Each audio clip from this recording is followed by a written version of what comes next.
Put it this way. We wouldn't be surprised as Christians if when we met our master, he said something like this.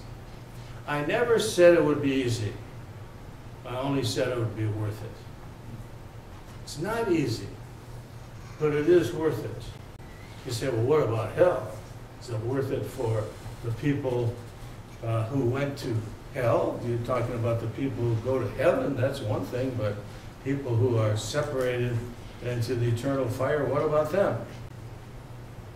C.S. Lewis, following what Jesus said, has a profound line. Jesus said, "Oh, Jerusalem, Jerusalem, how often I have longed to gather your children together, as a hen gathers her chicks under her wings, but you were not willing." And remember, it's a free universe. And people don't have to go God's way. But God has to respect their freedom. He has to allow them to do their own thing.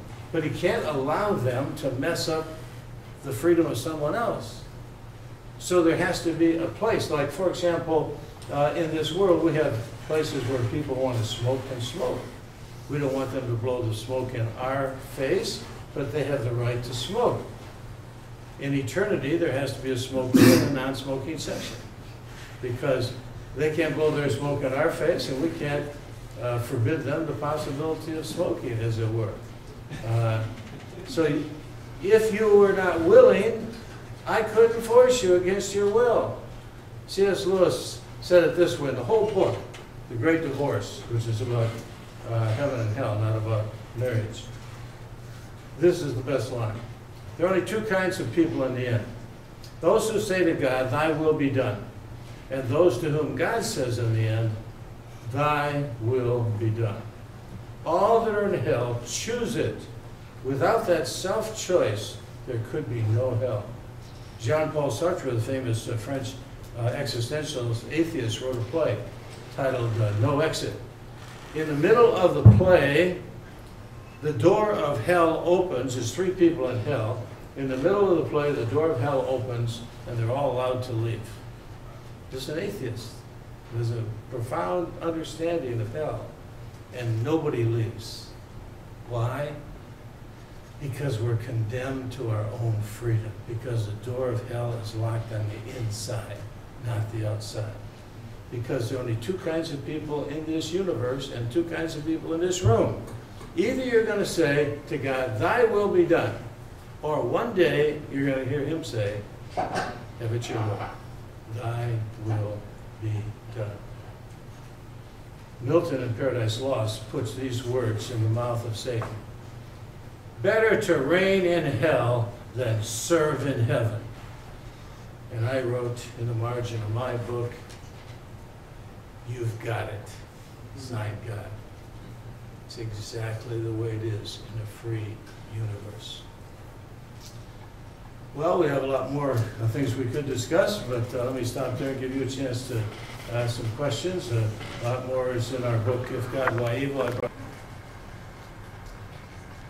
We'll skip the first question, if nobody wants to ask that. We'll go to the second question.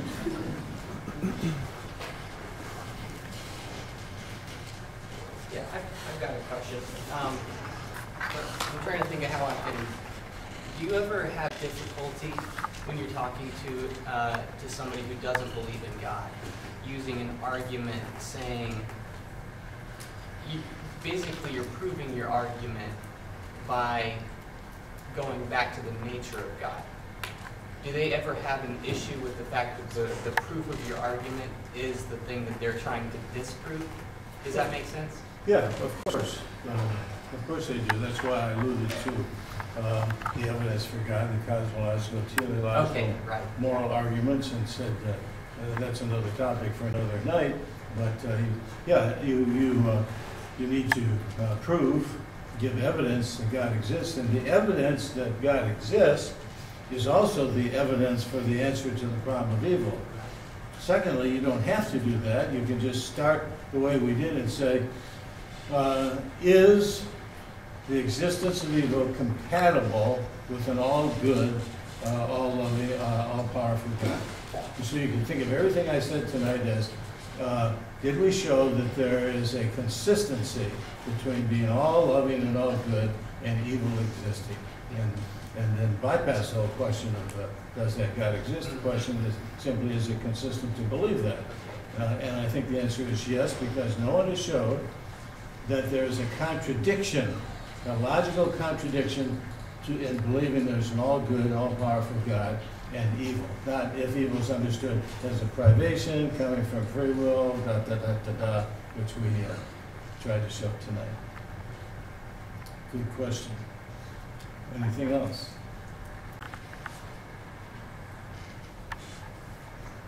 I think it's worthy to note that the atheist's best argument against God, in fact, really it boils down to it, the atheist only has one real argument against God, and that is there can't be a God or there wouldn't be all this evil in the world.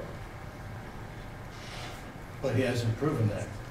In fact, his argument presupposes there is a God, because he couldn't even know that there was evil in this world unless there was an absolute standard of good and an absolute moral lawgiver. So he has to presuppose God to make his argument even work. I debated an atheist once, and I confronted him with that dilemma, and I wondered what he was going to say. And he was very frank and very honest. He said, I'm not presupposing any absolute moral standard. The only reason I have for not believing in God is, quote, my own benign moral feeling. And I said to my friends, what if I had gotten up there and said, as a Christian, the only reason I have for believing in God is my own benign moral feeling? They would have laughed me off the platform, right? That's not a reason. Your own benign moral feeling is not a reason. That's a good question. Okay, so for the atheist side, the argument is that to state that evil will never be defeated, you would have to be Illinois. You would have to know that. Well, doesn't that apply the other way? That if you say that one day it will be, yet it hasn't happened, then the same goes for you. You would have to know everything. You would have to know that that would also have to happen. Yeah, you mean we would have to know everything? Well, in the same way that we are certain that that will never happen, we have to know everything, according to your argument, then the same way goes for you in a certain that one day it will have to happen. No, you have to know that there is someone who knows everything. You don't have to be the one. And this person will be God, or this entity will be God. Yeah. So it all goes back down to faith. Yeah. No, it doesn't go back to faith, because what you're saying here, he's proposing an argument against there being an all-good and all-powerful God, right? Forget about proof for God or whether there's evidence for God to exist, but is it incompatible to believe God is all-good and all-powerful and there's evil in this world? And we're saying, no, it's not, because his argument amounts to saying evil is not yet defeated. And evil might one day be defeated. And if he says the second argument, well, evil never will be defeated, I have every right to know on what grounds he thinks it never will be defeated. Where did he get that now? And what's the basis for knowing that? See, we have a basis when pressed for a basis for knowing that an all-good, all-powerful God exists. We have a cosmological, teleological, moral argument to show evidence for that God. He doesn't have any such basis. We have the Big Bang and the anthropic principle and specified complexity and irreducible complexity and first life and all of those scientific evidences.